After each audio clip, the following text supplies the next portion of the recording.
మా మా సాంప్రదాయం ఏంటంటే అమ్మా, అమ్మవారి యొక్క మూల పరంపర మాది. ఇప్పుడు లేదు ఈ పరంపర. ఓకే. ఆసేతు హిమాచల పర్యంతం చూసినా ఎక్కడూ లేదు ఇప్పుడు. ఓకే. శ్రీ విజయ సాధనలో ఉన్నారు కొంతమంది, కానీ మీరు అన్నట్టుగా ఉన్నారు. మా వేషధారణ లాగా మాలాగా లేరు. ఓకే. అలా లేరు అని మీరే చెప్తున్నారు కదా గురుగారు. మరి మీరెందుకు ఈ రకంగానే ఎంచుకున్నారు? నేను 6 నెలలు తపస్సు చేశాను.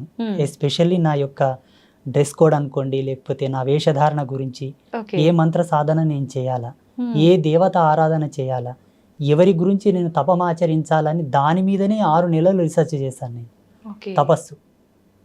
ఓకే. అయితే గురుగారు, సామాన్యంగా గురువులు అనగానే, పండితులు అనగానే బ్రాహ్మణ కులానికి సంబంధించిన వారే ఎక్కువగా ఉంటుంటారు. మీరు చూస్తే అలా కాదు. మరి ఈ వైపుకు మీరు ఈ మార్గంలో వచ్చే ముందు నేను గనక సమాజానికి ఏదో చెప్పాలి, చెయ్యాలి అనే ఒక తపనతో వస్తున్నాను. మామూలుగా జనాలు అంటే కుల మతాల గురించి ఎక్కువగా భేదాలు అనేవి చూపిస్తూ ఉంటారు. నన్ను ఆదరిస్తారా, నేను చెప్పింది వాళ్ళు తీసుకుంటారా అనే ఆలోచన మీకు ఏ రోజైనా వచ్చిందా గురుగారు? రాలేదు, రాదు కూడా. ఎందుకంటే మంచిని ఎవరైనా స్వీకరిస్తారు తల్లి, దాంట్లో అభ్యంతరం ఏం లేదు, అనుమానం ఏం లేదు. ఇప్పుడు సమాజంలో ఇప్పటి వరకు నేను చెప్పిన ప్రతి మాట, ప్రతి జ్ఞానం కూడా వాస్తవికతనే. భగవతి సాక్షిగా నేను ప్రతి సత్యమే చెప్తాను. ఇంకొక విషయం ఏంటంటే అనాధారంగా నేను ఏది చెప్పను. ఓకే. ప్రతిదీ కూడా ప్రతిదాని వెనుక ఒక పరిజ్ఞానం, ఒక వైజ్ఞానిక దృక్పథం, దార్శనికత కంపల్సరీ ఉంటుంది నా విషయంలో. ఓకే. వితౌట్ దార్శనికతతో ఏది నేను చెప్పను. ఒక దాన్ని చెబుతున్నానంటే నేను ఫస్ట్ దర్శిస్తాను. ఎవరన్నా కష్టమని నా అమ్మ దగ్గరకు వచ్చి నా ముందుకు వచ్చి మాట్లాడినా కూడా ఆ కష్టాన్ని 1కి 10 సార్లు నేను అనాలిసిస్ చేస్తాను. నిజమే చెబుతున్నా, ఈయన కష్టానికి గల కారణం ఏమిటి? స్వయంకృత అపరాధమా? ఎవరైనా ఏమైనా చేశారా? ఈయన మీద ప్రయోగాలు ఏమైనా చేశారా? చేసిన పాపమా? పోనీ ఈయన చేసుకున్నాడా? పెద్దలు చేసిన పాపాలు ఏమైనా వెంటాడుతున్నాయా? పితృకర్మలు ఉన్నాయా? ఏంటి అని బాగా తెలుసుకున్న తర్వాత ఆయనకి ఏ మంత్రానుష్ఠానాన్ని ధారబోయాలో ధారబోస్తాను. ఒక రోజు లేట్ అయినా ఆయనని పరిపూర్ణమైన సత్య మార్గంలోకి తీసుకురావడానికే ప్రయత్నం చేస్తాను. వాళ్ళు వచ్చారని ఏదో గబ్బుకున్న తాయితు కట్టేయడం, ఒక యంత్రం ఇచ్చేయడం, ఏదో చేసేసి శక్తిపాతం అంటూ అదంటూ ఇదంటూ పూజలు పునస్కారాలని టైంపాస్ చేయండి. ఓకే. అంటే అందరికీ మంత్రబోధనే చేస్తుంటారా గురుగారు? మీరు అన్నట్టుగా యంత్రాలు జనరల్గా అందరూ తాయెత్తులు, యంత్రాలు ఇలాంటివే మంత్రిస్తుంటారు. అలా ఏముండదా మీ దగ్గర? ఆ వ్యక్తి యొక్క సమస్యను బట్టి, ఆ తీవ్రతను బట్టి ఏది అవసరం అది చేస్తూ ఉంటాను. ఇదని ఇది కాదని కాదు. జనరల్ గా భేదం అనేది ఏమీ లేదు అక్కడ. ఆయనకు తాయెత్తు అవసరం అయితే ఇమ్మీడియట్లీ తాయెత్తు రెడీ చేసి ఇస్తాను, తీసుకున్నానా ఇలా ధరించు, ఈ నాళ్ళకు నీకు మంచిగా అవుతుంది పో.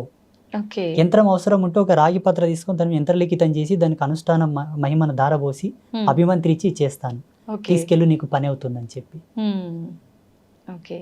అయితే చాలా మంది చెప్తుంటారు గురుగారు, ఈ యంత్రాలు ఇవన్నీ మూఢనమ్మకాలు అని. అవన్నీ నిజంగా మూఢనమ్మకాలే అంటారా, లేదు నిజంగా కరెక్టే అంటారా? వాటన్నిటి గురించి మీరేం చెప్తారు? నా అనుభవం ప్రకారంగా జగన్మాత నాకు ఇచ్చిన జ్ఞానంతో మన సనాతన ధర్మంలో ఈ భారతీయ వేద విజ్ఞానం లోపల ఏది కూడా మూఢనమ్మకం కాదు. ఓకే. ఒక నిమ్మకాయని కారు టైర్ కింద పెట్టి తొక్కియడం లోపల కూడా వైజ్ఞానికమైన దృక్పథమే ఉంది. దాన్ని మీరు తెలుసుకోలేదంతే. ఎంతసేపు ఉన్న నమ్మకాలను మూఢనమ్మకాలను వైపే మీ ప్రయాణం కొనసాగింది తప్పిస్తే దీని వెనకాల ఉన్న మూలం ఏమిటి, ఎందుకోసం ఇవి చేస్తున్నారని ఒక్క లోతు వెనక్కి వెళ్ళి ఆలోచిస్తే దాని అంతరార్థం చాలా అద్భుతంగా ఉంటుంది. ఏది మూఢనమ్మకం కాదు. కొంతమంది సోకాళ్ళు, కొంతమంది స్వామీజీలు, మేధావులు వారి స్వలాభం కొరకు ఆచార ధర్మాన్ని మార్చి చెప్పారే తప్పిస్తే వాస్తవం అనేది ఎన్నటికీ కూడా ఈ ధర్మం లోపల మూఢనమ్మకాలు లేవు.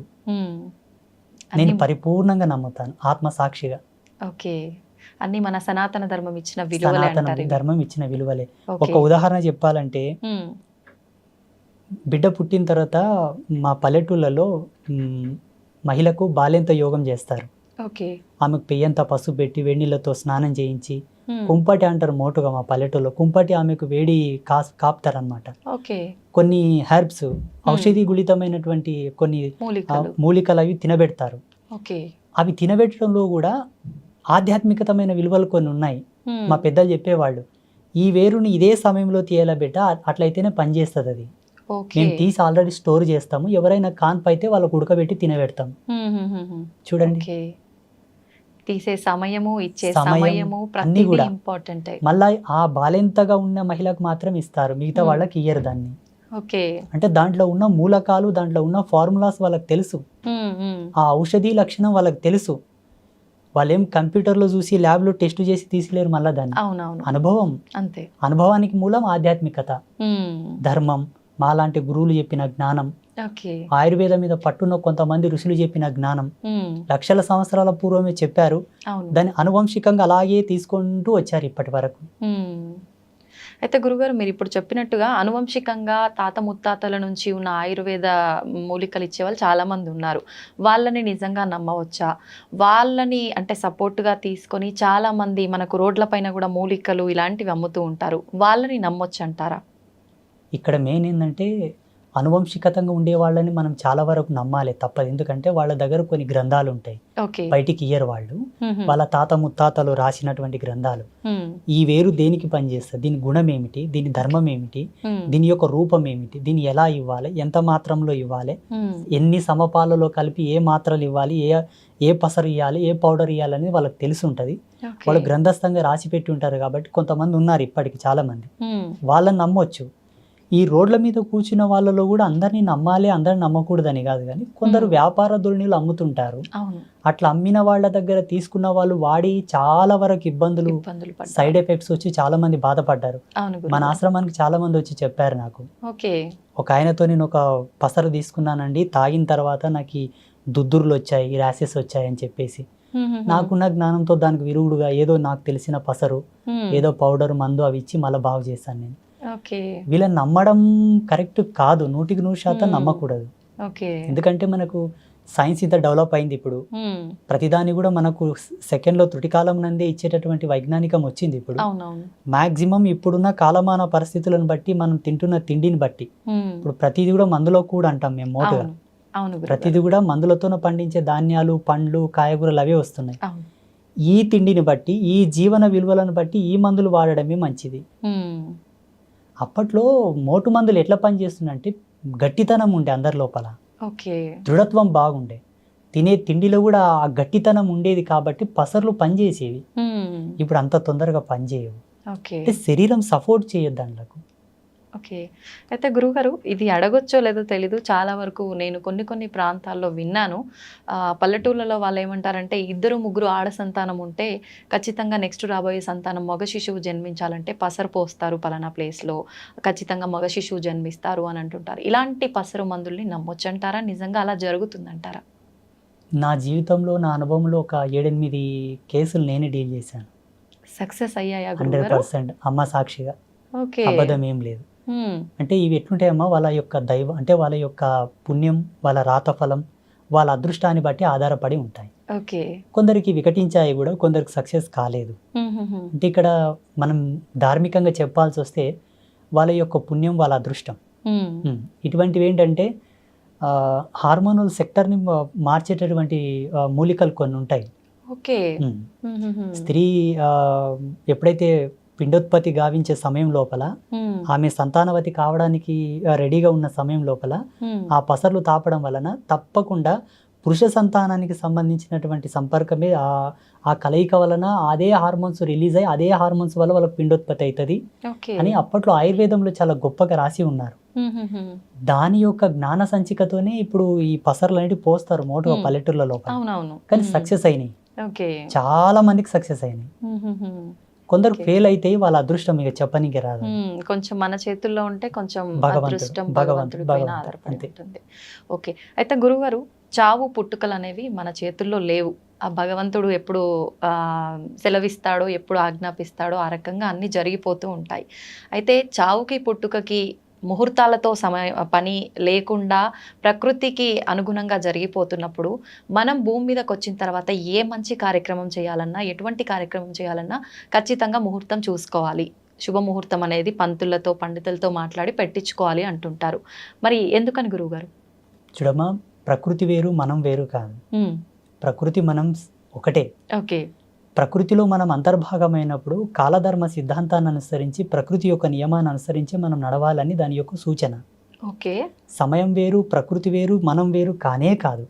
అందరం కలిసి ఒక జీవితంగా జీవిస్తున్నాం అంతే. మనం ఒక సమయాన్ని తీసుకుంటున్నామంటే ఆ తాలూకు యొక్క ఎనర్జీ సీక్వెన్సెస్ యాడ్ అయి ఉంటాయి నేచర్లో. ఆ గ్రావిటీ అనేది ఫోర్స్ అయి ఉంటుంది అప్పుడు అట్ ద పాజిటివిటీ. శుభ సమయము, శుభముహూర్తం, శుభ సంకేత దృక్పథంతో కూడుకున్నటువంటి వాతావరణం, ఓకే, మంచి నీ జీవనాడులకు, నీ జీవ చైతన్యానికి, నీ ఆరా సిస్టానికి అది అనుసంధానం అయ్యి ఉండే టైం అది.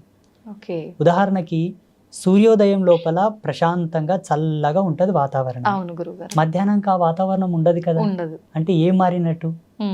సూర్యుని యొక్క తాపం పెరిగి వేడి ఎక్కువ ఉత్పన్నం అయ్యింది కాలంలోనే. అవునవును. ఇదే కాలంలోనే మార్పులు జరుగుతున్నాయా లేదా? అలాగే ఋషుల యొక్క ద్రష్టత్వం, ఋషుల యొక్క దార్శనికత ఇక్కడనే మనకు గొప్పతనం అని తెలుసుకోవాలి మనం. భారతీయ ఋషుల యొక్క గొప్పతనం ముహూర్తాన్ని ఛేదించి ముహూర్తం యొక్క నిశ్చయం చేసేటటువంటి ఏకైక గణాంక సిద్ధాంతం మనదే. హిందూయిజంలోనే ఉంది, ఎక్కడ లేదు. ముహూర్త ప్రమాణాన్ని అంత ఈజీగా లెక్క కట్టడం అందరికి సాధ్యం కాదు, చాలా సెన్స్ కావాలి దానికి. అబ్బా ఎంత తపస్సు చేయాలో. ఇప్పుడు కాలంతో మాట్లాడాలి తల్లి లైవ్గా, కాలంతో లైవ్ లో మాట్లాడితే తప్ప ముహూర్త నిశ్చయం కాదు. ఈ ముహూర్తాలు, ఈ పంచాంగం, ఈ ఆస్ట్రోఫిజిక్స్ అంతా కూడా 14 లక్షల సంవత్సరాల క్రితమే రాయబడింది. 14 లక్షల సంవత్సరాల క్రితం రాయబడ్డటువంటి పంచాంగంలోనే రేపు వచ్చే అమావాస్యకు సూర్యగ్రహణం ఉంది, ఇప్పుడు వచ్చే అమావాస్యకు సూర్యగ్రహణం ఉందని ఇప్పుడే మన పంచాంగంలో రాశారు. కరెక్ట్ ఆ రోజు సూర్యగ్రహణం పడుతుందా లేదా మీరు చెకప్ చేసుకోండి కావాలంటే. 100% మన పంచాంగంలో చెప్పిన ముహూర్తంకే సూర్యగ్రహణం పడుతుంది. అంటే 14 లక్షల సంవత్సరాల క్రితమే నిశ్చయమైనటువంటి ముహూర్తాలే ఇప్పటికీ ఉన్నాయి. అమావాస్య, పౌర్ణమి, గ్రహాలు, నక్షత్రాలు, మనకు వచ్చే పుష్కరాలు, కుంభమేళ, ప్రతి ఒక్కరు పెట్టుకునే ముహూర్తాలు, ఎవ్రీథింగ్ ఆల్సో, ప్రతిది కూడా. అంటే ఇది ఎంత డెప్త్ అండ్ డెప్త్ సైన్స్ అంటే అమ్మ, మానవుడు కొన్ని లక్షల యోజనాల కిందికి వెళ్తే తప్ప ఈ అర్థం మనకు రాదు. కానీ ఋషులు ఎలా ఇచ్చారో, అందుకే గురువుని సాక్షాత్తు భగవంతుడితో సమానం పోల్చారు మన ధర్మంలో. భగవంతుడే ఒక మనిషి వచ్చి మనకి ఇన్ని అద్భుతాలను ఇచ్చాడని నేను భావిస్తున్నాను. ఇప్పుడు రేపు అన్నది కూడా భవిష్యత్తే కదమ్మా. వచ్చే అమావాస్యకే సూర్యగ్రహణం పడుతుందని ఇప్పుడు పంచాంగంలో రాశారు కదా. వీళ్ళు రాసిన దానికి అక్కడ గ్రహాలు మారుతున్నాయా, లేకపోతే అక్కడ గ్రహాలు మారేదాన్ని బట్టి వీళ్ళు రాశారా? మారేదాన్ని బట్టే వీళ్ళు రాశారు. వీళ్ళకి ఎలా తెలుసు? అప్పుడు రాకెట్స్ లేవు కదా గ్రహాల దగ్గరకు పోవడానికి. ఇప్పుడు ఏరోప్లాన్స్ ఉన్నాయి, అప్పుడు రాకెట్స్ లేవు కదా. ఒకవేళ మా ధర్మం లోపల విమానాలు ఉన్నాయి, పుష్పక విమానాలు ఉన్నాయి అంటే నువ్వు నమ్మరు. పోనీ అట్లానే పోయి చూసిండ్రంటే కూడా నమ్మరు.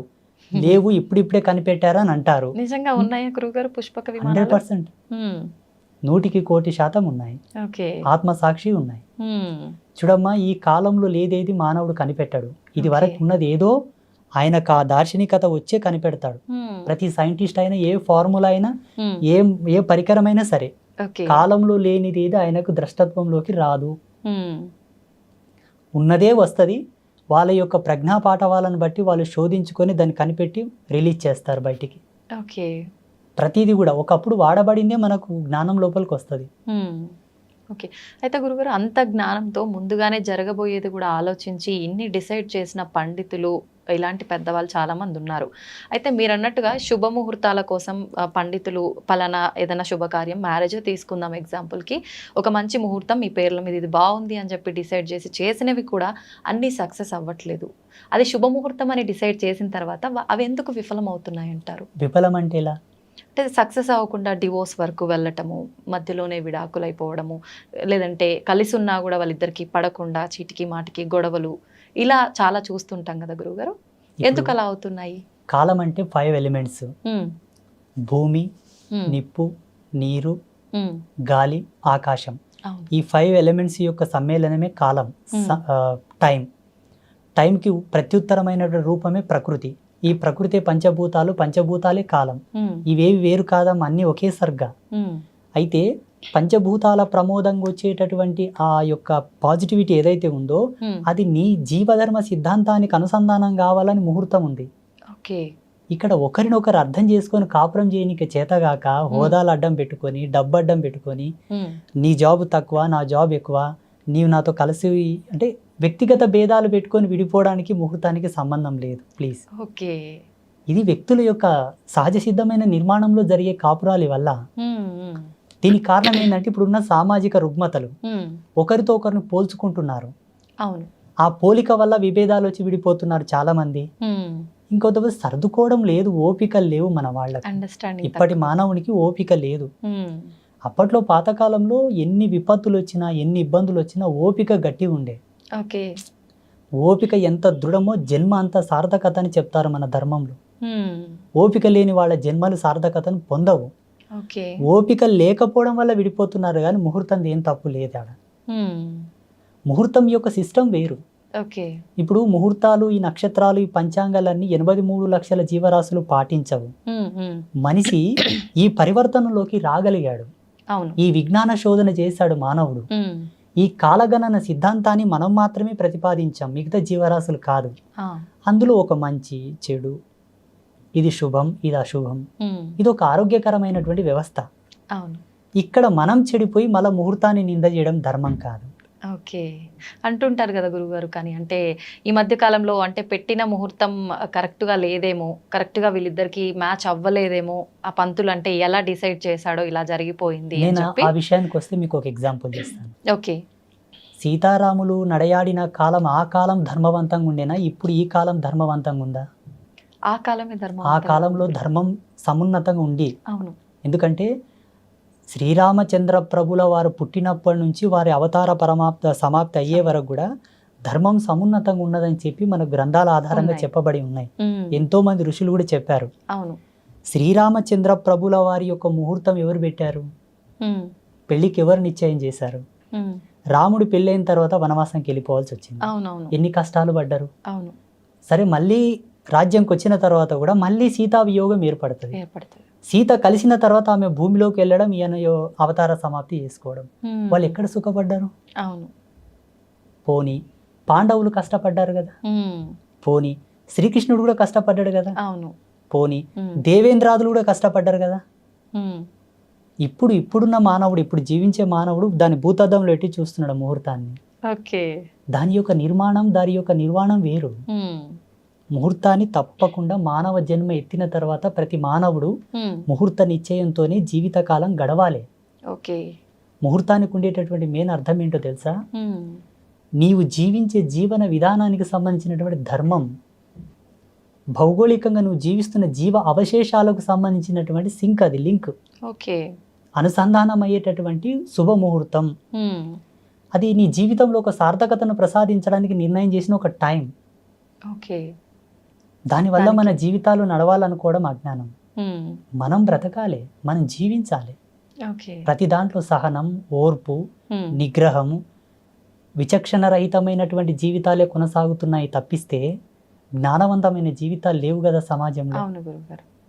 అయితే గురుగారు, ఎక్కువగా భగవంతుడి ఆరాధనలో ఉన్న వాళ్ళకే కష్టాలు, ఇబ్బందులు ఎక్కువగా ఉంటుంటాయి అంటుంటారు. ఎగ్జాంపుల్కి తీసుకుంటే కూడా చాలామంది ఎక్కువగా దేవుడి పైన భక్తి ఎక్కువగా ఉండి ఎక్కువ పుణ్యక్షేత్రాలను దర్శించుకోవడానికి, దేవుడిని దర్శించుకోవడానికి వెళ్తూ ఉంటారు. అలా వెళ్ళే ఆ సమయంలో కొంతమంది ప్రమాదవశాత్తు ప్రాణాలు కూడా కోల్పోతూ ఉంటారు. దైవ దర్శనానికని వెళ్తుంటే ఎందుకు అలా జరుగుతుంది? వాళ్ళు చేసిన కర్మ ఫలాల ఆధారంగా అయి ఉంటుందా? మరి అలా ఉన్నప్పుడు భగవంతుని ఆరాధిస్తే మనం శరణు వేడుకుంటే ఎటువంటిదైనా ఆయన రక్షిస్తాడు అని అంటుంటారు. ఎందుకు వాళ్ళని భగవంతుడు రక్షించలేకపోతున్నాడు? భగవంతుడు వాళ్ళని రక్షించే పాత్రత లోపల ఎప్పుడు సంసిద్ధుడై ఉంటాడు. కాకపోతే భగవంతుని పాత్రత ఎంత సత్యమో కాపాడబడాలన్న నీ పాత్రత కూడా అంతే సత్యమై ఉండాలి. ఓకే. ఈరోజు ఐ డ్రీమ్స్ మీడియా వాళ్ళు నన్ను ఇక్కడ పిలిచారంటే ఏదో కొంతో నా లోపల నచ్చే పిలిచారు. స్వామీజీ ఇంతో అంతో చెప్తాడు మంచిగాని. భగవంతుడు నిన్ను అనుగ్రహించి కాపాడాలన్నప్పుడు నువ్వు అంత సత్యవంతుడు వై కూడా ఉండాలి. బై బర్త్ నుంచి ఈ జన్మది సరిపోక పోయిన జన్మలో కూడా అంత పుణ్యకార్యములు, పుణ్య దీక్ష దక్షత నీలో ఉండాలి. మీ పితాపితరులు కూడా పుణ్యం చేసి ఉండాలి. ఇప్పుడు ఈ జన్మ ఇప్పుడే ఆకాశం నుంచి ఊడిపడ్డది కాదు. ఎన్ని సంవత్సరాల నుంచి, ఎన్ని లక్షల సంవత్సరాల నుంచి ఉండేటటువంటి ఆ జెనెటిక్ థియరీని బట్టి మనకి జన్మ వచ్చింది, ఆ DNA కాలం బట్టి. సో ఆ వంశవృక్షంలో చేసేటటువంటి పాప సంక్రమణ, పుణ్య సంక్రమణ వల్ల ఈ దేహం ఉంటుంది. ఈ దేహం పొందిన తర్వాత కూడా చేసేటటువంటి పాప సంక్రమణ, పుణ్య సంక్రమణ. అందుకు భగవంతుని చెంతన నువ్వు నిష్ణాతుడవై ఉండి, అర్హుడవై ఉంటే త్రుటికాలం నంది నేను తప్పించగలడు కదా. ఎంతమంది బ్రతుకుతుండలేరు ఇప్పుడు? ఎంతో మంది ఇప్పుడు కాపాడబడుతున్నారు, రక్షించబడుతున్నారు. వీళ్ళెందుకు రక్షించబడలేదంటే అందుకు భిన్నమైనటువంటి పాపమో కర్మనో ఏదో ఉండవచ్చు. అంత ఈజీగా మనం క్యాలిక్యులేట్ చేయడం కూడా ధర్మం కాదు. ఓకే. పూజలు చేసే వాళ్లకు కష్టాలు ఎందుకు వస్తాయంటే పూజలు చేయడం వల్ల కష్టాలు తీరుతాయనుకోవడం ఫస్ట్ అజ్ఞానం. ఓకే. ఎందుకు పూజలు చేస్తారంటే చెప్పన తల్లి, మనకు పితృపక్షం వస్తుంది ఇప్పుడు. అవును. పితృపక్షంలో మన హిందూ ధర్మం లోపల మన పెద్దలకు శ్రద్ధా తర్పణాలు వదులుతారు, పిండ ప్రదానాది కార్యక్రమాలు చేస్తుంటారు. ఆ పల్లెటూళ్ళలో వాళ్ళ ఫోటోలు పెట్టి వాళ్ళు తినే వాళ్ళకి ఇష్టమైన పదార్థాలు వండి పెట్టి పూజలు పునస్కారాలు చేసి దండం పెట్టుకుంటారు. అవును. ఎందుకోసం అంటే వాళ్ళు ఇచ్చినటువంటి దేహం ఇది, వాళ్ళ వంశంలో మనం పుట్టామని ఒక కృతజ్ఞత భావం. వాళ్ళకు ఒక మాసం ఏర్పాటు చేసి ఈ మాసంలో పితృదేవతలను కొలవాలని ఆ మాసాన్ని డిసైడ్ చేసి పితృపక్షంలో పితృదేవతలకు పూజలు చేయాలని ఒక రూల్ ఇచ్చారు మన ధర్మంలో. ఓకే. ఈ జన్మనిచ్చినందుకు వాళ్ళకు మొక్కుతున్నాం మనము. వాళ్లకు మనకు ఇంతటి అందమైన ప్రపంచాన్ని భగవంతుడు ఇచ్చాడు కదా, మరి భగవంతునికి ఏమి ఇవ్వాలి మనం? అందుకే ఈ పూజలు. నిన్నిచ్చినందుకు, ఈ ప్రకృతిని ఇచ్చినందుకు, నీకు ఇంతటి అందమైన ప్రపంచాన్ని సృష్టించినందుకు భగవంతునికి నువ్వు ఇంత కృతజ్ఞత భావంతో పూజ. అంతేగాని నువ్వేదో ఇస్తే ఆయన నీ కోరికలు తీర్స్తాడనుకోవడం కరెక్ట్ కాదు. చూడమ్మ, వేదాంత ధర్మంలో ఎప్పుడు కూడా వేద ధర్మం ప్రకారంగా, శాస్త్ర ప్రమాణం ప్రకారంగా పూజలు చేస్తే కష్టాలు నెరవేరుతాయని లేదు. ఓకే. కానీ ఋషులు మనుషుల యొక్క కష్టాలు చూడలేపక, బాధలు చూడలేపక వాళ్ళు ధ్యానంలో కూర్చొని కొన్ని దర్శనాలు చేశారు. వ్రతాలు, నోములు, కొన్ని ప్రత్యేకమైన హోమములు, శాంతులు, కొన్ని యజ్ఞక్రతువులను దర్శించారు. వీటిని చేయండి, వీటి యొక్క మహితాత్మమైన శక్తి చేత భగవంతుడు ప్రసన్నమవుతాడు, మీ కష్టాలు తీరుతాయి అని ఒక ప్రమాణంగా చెప్పారు.